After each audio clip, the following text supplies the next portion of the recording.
Welcome back. And in our top business story, Etihad Airways, the national carrier of the UAE, said on Monday that it will increase the fuel surcharge on its European flights to offset the costs being imposed on the airline by the EU emissions trading scheme. The increase of $3 per passenger for flights into and out of Europe and 3 cents per kilogram for cargo shipments will take effect from March the 1st of this year, according to a statement.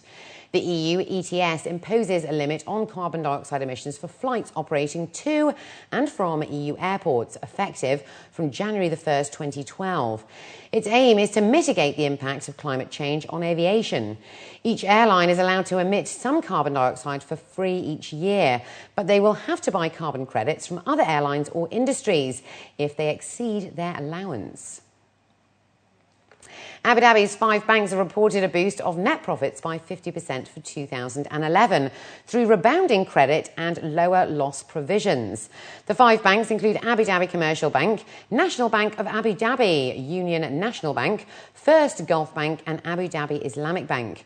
According to a local paper, total net earnings grew to 9.3 billion dirhams last year, up from 6.2 billion in 2010. The highest growth was achieved by Abu Dhabi Commercial Bank, that recorded 3 billion dirhams in 2011, up from a 300 million loss for 2010. Abu Dhabi's leading property development, investment and management company, Aldar, have reported a net profit for the financial year 2011 of 642.5 million dirhams. This has led to an earnings per share of 0.15 dirhams, compared to a loss per share of 4.39 for the previous year. Revenue for the year increased to 6.7 billion dirhams compared to 1.8 billion for the year 2010.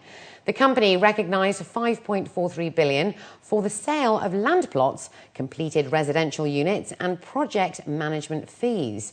The increase was primarily due to revenue from land sales to the government, supplemented by increased sales of residential units.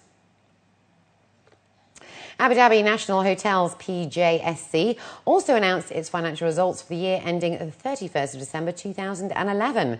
For 2011, total group revenue increased by 4% to 1.8 billion dirhams, while gross profits increased by 18% to close at 356 million dirhams. Net profit for the year reached 263 million, and the company's total assets stood at 10 billion dirhams. So with that, let's now take a look at the stock indices across the GCC.